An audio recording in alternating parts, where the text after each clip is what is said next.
Let us start with a number that should stop you cold. A 2024 NerdWallet survey found that 84% of Americans who set a monthly budget exceed it.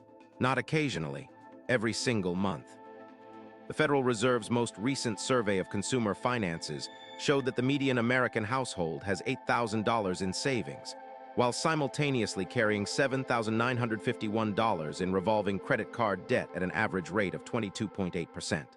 Net result, after a decade of so-called budgeting, functionally zero. Here is what is happening underneath.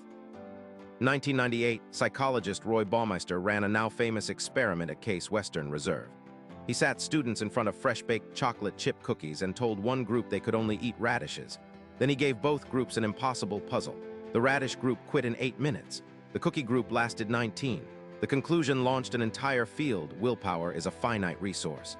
Every act of restriction drains the same mental fuel tank. Now apply that to your money. Every time you open your banking app and feel that flinch, I should not have bought that coffee, you are spending willpower currency. By Thursday, the tank is empty. Friday night, the Uber Eats order hits. Saturday, the impulse buy. Sunday, the guilt spiral. Monday, you start fresh. This is not weakness. This is neuroscience. The traditional budget is engineered to fail because it is built on the exact resource the human brain depletes fastest. And here is the part nobody tells you. The wealthy do not budget by restriction. They budget by automation, which removes the willpower cost entirely. We will get to the exact system in Section 3, and that is where it gets counterintuitive because the people who save the most actually think about money the least. If this is landing, save this video. You will want to come back to this when you are ready to act. But that is only half the story. The deeper problem is something called mental accounting, a term coined by Richard Thaler, who won the 2017 Nobel Prize in Economics specifically for showing how broken human financial thinking really is. Here is the experiment that won him the prize. Thaler asked people this question. You are about to buy a $125 jacket and a $15 calculator. The clerk tells you the calculator is on sale for $10 at the store branch 20 minutes away. Would you drive? 68% said yes. Then he flipped it. The jacket was $15, the calculator was $125. Same $5 savings, 20 minutes away. Only 29% drove. Same $5, same 20 minutes. Wildly different behavior. Why? Because the human brain does not process money in dollars. It processes money in percentages of context. A $5 saving on a $15 item feels enormous. The exact same $5 on a $125 item feels invisible. Now look at what this does to your monthly budget. You set $600 for groceries. You hit $580. You feel rich. You have $20 left, so you grab the premium olive oil and the steaks. You set $80 for streaming subscriptions. It is currently $94. You feel like a failure even though the $14 overage is meaningless compared to the $200 you just blew celebrating being under on groceries. Thaler proved that humans systematically misprice money based on which mental envelope it is sitting in. This is why budget categories are a trap. Money is fungible. A dollar saved on groceries spends identically to a dollar spent on entertainment. But your brain refuses to see it that way. Harvard economist Sendhil Mullainathan documented something even more brutal in his 2013 book Scarcity. He measured the cognitive load of people actively worrying about money. The IQ drop was equivalent to losing 13 to 14 points, roughly the difference between average intelligence and clinical impairment, or the cognitive cost of pulling an all-nighter. Every minute you spend agonizing over a budget spreadsheet, you are literally making yourself dumber at the next financial decision you have to make.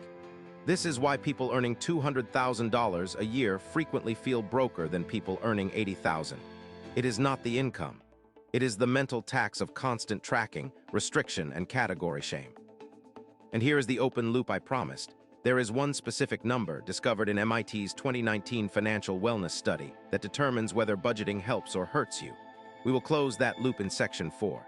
Here is the system. It is called Pay Yourself First, and it was popularized by George Clason in The Richest Man in Babylon back in 1926, but modern behavioral economics has refined it into something almost foolproof. Step 1. The morning your paycheck hits, before your brain ever sees the money, 3 automated transfers fire. 20% to investments, 10% to a high-yield savings account, currently paying around 4.4% APY at institutions like Ally Marcus or Wealthfront as of mid-2026. 5% to a separate, irregular expenses fund for car repairs, medical bills, holiday gifts.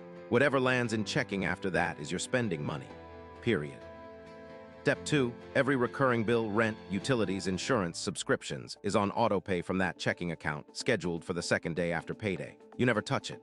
Step 3, whatever is left in checking on the day before your next paycheck, you can spend on anything you want, guilt-free, no categories, no tracking, no spreadsheet. This is the system Charlie Munger described when he said, "Spend each day trying to be a little wiser than you were when you woke up." It removes 90% of the daily decisions. The willpower tank stays full. The mental accounting trap disappears because there are no categories to account against. The data on this is staggering. Vanguard's 2024 How America Saves report showed that participants in auto-enrolled 401(k) plans had a 93% participation rate compared to 28% for opt-in plans. Same employees, same income. The only variable was whether the default required action to save or action to not save. That single behavioral switch tripled wealth accumulation across an entire generation. David Bach built his entire empire on this principle. His automatic millionaire framework documented over 100 ordinary income earners, teachers, plumbers, postal workers, who became millionaires on incomes under $70,000 purely through automation. None of them budgeted. They automated, then forgot. Here is your action step. Today, before this week ends, open your bank's app and set up one automatic transfer. Not 3. 1. 10% of your next paycheck into a separate high-yield savings account at a different bank. The friction of needing to log into a second institution is the firewall that prevents impulse withdrawals. That single transfer, repeated automatically for 30 years at 7% average returns on a $60,000 salary, compounds to $612,000. While you sleep, while you forget, while you live. Drop in the comments, have you ever set up an automatic transfer and forgotten about it for months, and what was the balance when you finally checked? I read every one. Let me tell you about Ronald Reed. He died in 2014 in Brattleboro, Vermont. He was a gas station attendant for 25 years and then a janitor at JCPenney for another 17. He drove a second-hand Toyota Yaris. He held his coat together with safety pins. His friends and family had no idea until his will was read that he had left an estate of $8 million. Most of it went to the local hospital and library. How? He never made more than $30,000 a year in his lifetime. He did not budget. He did not track expenses. He did one thing: he automatically diverted a fixed amount from every paycheck into blue-chip dividend stocks. Procter & Gamble, Johnson & Johnson, JP Morgan. He reinvested every dividend he held for 65 years. He let compound interest do what willpower could not. Compare that to a case Morningstar documented in 2023. A software engineer in Seattle earning $340,000 a year. Detailed budget, color-coded spreadsheet.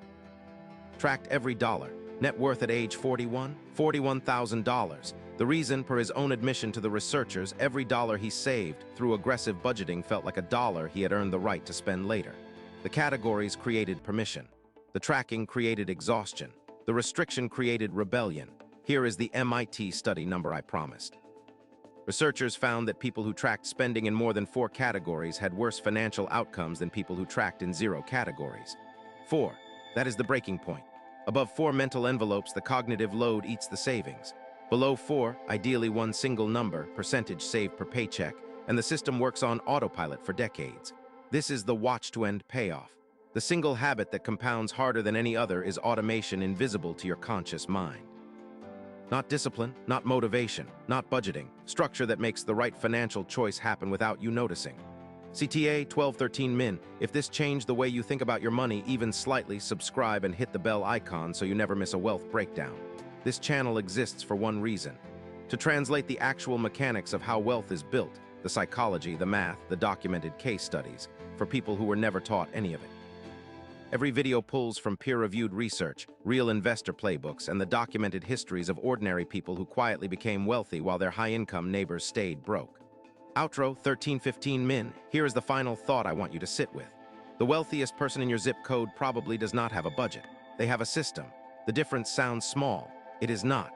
A budget asks your willpower to make the right choice every day for the next 40 years. A system makes the right choice once and never asks again. Willpower is a candle. Systems are a furnace. One burns out, the other compounds. Your assignment for this week: 1 automatic transfer, 10%. A separate bank, set it and forget it. That single action taken before Sunday night will outperform every budget app, every spreadsheet, and every restriction you have ever attempted. Wealth is not built by people who try harder. It is built by people who structure their life so trying is no longer required. If this hit my breakdown on the first $100,000, and why it is mathematically the hardest milestone you will ever cross will make even more sense now. Watch that next, and I will see you in the next breakdown. 87% of budgets are abandoned within 90 days, and willpower is not the reason. In this breakdown, we expose the psychological traps that make traditional budgeting fail almost everyone, from the willpower depletion research of Roy Baumeister to the Nobel Prize-winning mental accounting work of Richard Thaler.